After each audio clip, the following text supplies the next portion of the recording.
حضرت عمر رضي الله عنه جليل القدر صحابي دوام خليفة الإسلام أمير المؤمنين رضي الله تعالى عنه أغيو تابعي تواي أغا كعب نميدي كعب دا يولي عالم ودا كعب تابعيو بالتوراة خبرو نو حضرت عمر رضي الله عنه ارتواي من أرباب العلم دا علم خاوندان څوک دي علماء څوک دي هغه ورتواي الذين يعملون بما يعلمون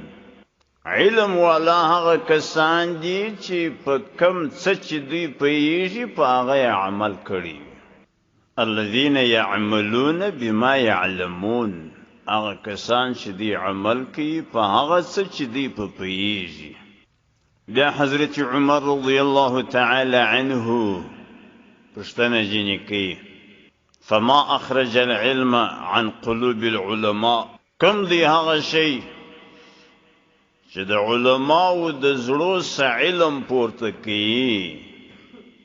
د علماو زړونه ور خالي کوي د علم عزت ور ختموي د علم شرافت ور ختموي هغه څه شي دي حضرت كعب رضي الله عنه ارتواي الطمع اغا طمع د دنیا كعالم طمع درلود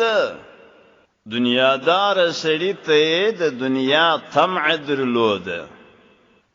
نو دغه عالم علم به ختميږي د علم عزت به ختميږي د علم شرافت به ختميږي ذکر عالم که چاته د دنیا امید درلودی دغه عالم حق نشي ویلای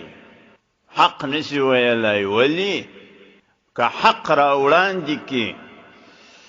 او دنیادار سړی به ځینې خوابدی شي هغه به ځینې خفه شي